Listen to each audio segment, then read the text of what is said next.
தோணுன ஒண்ணு என்னன்னா 1980-90 எங்க ஊர் எப்படி இருந்துச்சோ அந்த மீசை வரைஞ்சுக்கிட்டு பாஸ்போர்ட் எடுக்கிற விஷயம் இருக்கு. அதை நான் ஜட்ஜ் நானே அதை சொல்லுவேன். அப்படிதான் எல்லாரும் போயிட்டு இருந்தாங்க. டிகிரி முடிச்சோடனே என் கூட படிச்சவன் பாஸ்போர்ட் எங்க மாப்பிள்ளன்னு கேட்டான். எதுக்கு நான் துபாய் போனா நல்ல வேலையில இருக்கிறான். அவன் துபாய் போனான், நான் காலேஜுக்கு வந்துட்டேன். நானும் ரிட்டையர் ஆனேன், அவனும் ரிட்டையர் ஆகி வந்தான். என்கிட்ட 1,45,000 என்னோட சேவிங்ஸ் பேங்க் அக்கௌண்ட் இருந்துச்சு. அவனுக்கு 4 வீடு இருந்துச்சு.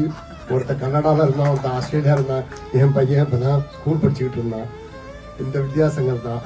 எதை இழந்தோன்னு பிரச்சனை இல்லை, ஆனால் எதை இழக்கக்கூடாதத வச்சிருக்கோங்கிறது. கடைசியில் என்ன போகிறவங்க குழா பண்ணிக்கிட்ட பிறகு இது அப்போது சேருவாங்களாங்கிற ஒரு இயக்கத்தோட தான் நாங்கள் இங்கேருந்து போடுவோம். மதம் சம்பந்தமானதே இல்லை என்ன கேட்டா, இது ஒரு வாழ்வியல். ஆக்சுவலி நான் கண்டாங்கி சாலையை படிச்சு அவர் கொடுத்து விட்டார். அதை பாக்குறப்ப நல்ல அவருடைய அதை கோப்டெக்ஸ்ல இருந்து ஒவ்வொரு ஊரா போயிருக்காரு.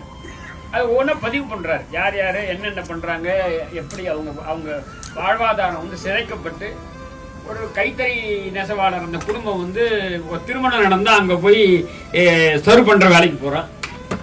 அந்த மாதிரியான இதை பத்தி எல்லாம் அவரு அதுல ரெக்கார்ட் பண்றாரு, அதை பதிவு பண்ணியிருக்காரு. அந்த மாதிரி தான் இந்த கைத்தறி நெசவாளருடைய இந்த குடும்பமாக தெரியுது. நல்ல முயற்சி.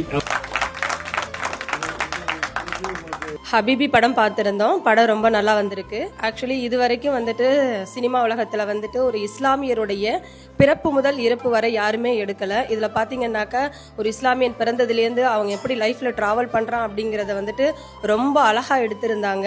இந்த படத்தை பார்த்தோன்னே ஏதோ ஒரு முஸ்லீம் வீட்டுக்குள்ளே போய் ஒரு நண்பரோட ஒரு வருடம் தங்கின மாதிரி, அவங்க வாழ்நிலையெல்லாம் தெரிஞ்சுக்கிட்ட மாதிரி ஒரு ஃபீல் கொடுக்குது. ஒரு இஸ்லாமிய குடும்பத்துடைய வாழ்க்கைக்கு ஒரு ஜன்னல், window to the life of a Muslim family.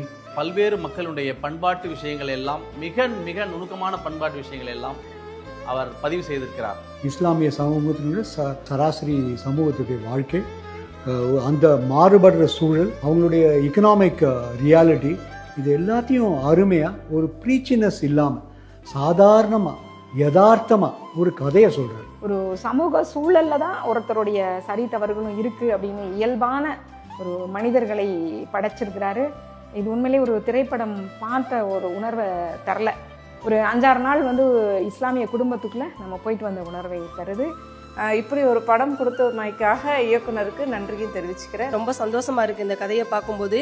அனைவரும் பார்த்து தெரிஞ்சுக்க வேண்டிய ஒரு உன்னதமான சினிமா.